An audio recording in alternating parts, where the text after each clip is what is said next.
When upgrading to a 100 amp service, proper grounding is crucial. The grounding requirements for a 100 amp service include driven ground rods and water pipe bonding. For driven ground rods, use two 8-foot ground rods driven at least 6 feet apart. These ground rods should be connected to each other with a number 4 American wire gauge bare copper conductor. If the water service entrance is metal, a bond must be made with the number 6 American wire gauge bare copper conductor within 5 feet of the point where the service enters the house. The first step in upgrading the grounding system involves locating the water meter. You should contact the utility company to determine the location and material, either copper or plastic, of the water meter. If a plastic water meter is present, drive two 8-foot ground rods 6 feet apart and connect them with the number 4 American wire gauge bare copper conductor. Then, bond to the closest water pipe with the number 6 American wire gauge bare copper conductor. If a metal water meter is present, bond to the water meter within 5 feet of the service entrance using a number 6 American wire gauge bare copper conductor. Connect the ground rod system to the 100 amp service panel using a number 4 American wire gauge bare copper conductor.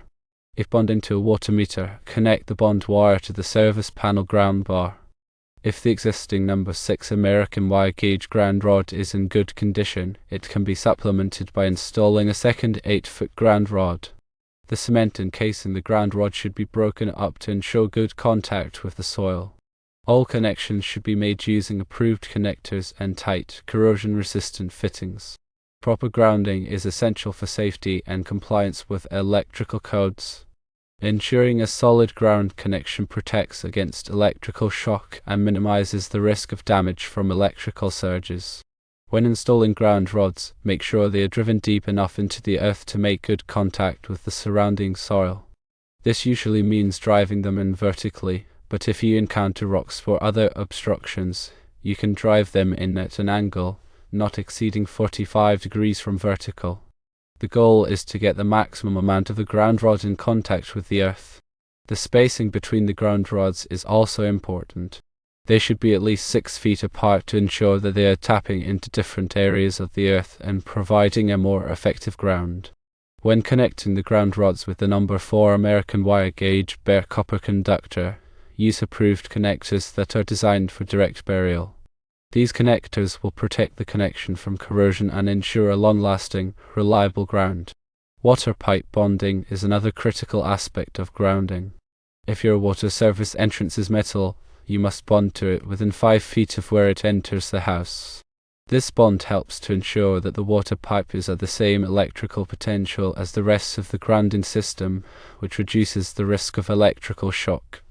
Use a number 6 American wire gauge bare copper conductor for the water pipe bond and connect it to the water pipe using an approved clamp or fitting.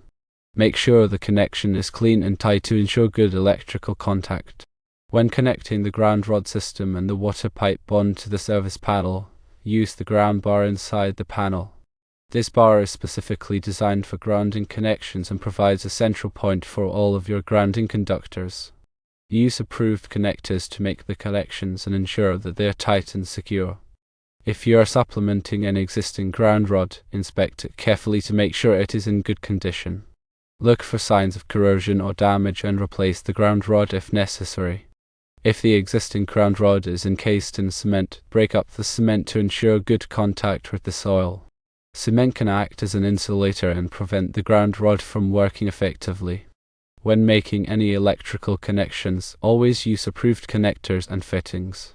These connectors are designed to provide a secure, reliable connection that will withstand the elements and provide years of trouble-free service. Also, be sure to tighten all connections properly. Loose connections can cause arcing and overheating, which can lead to fires.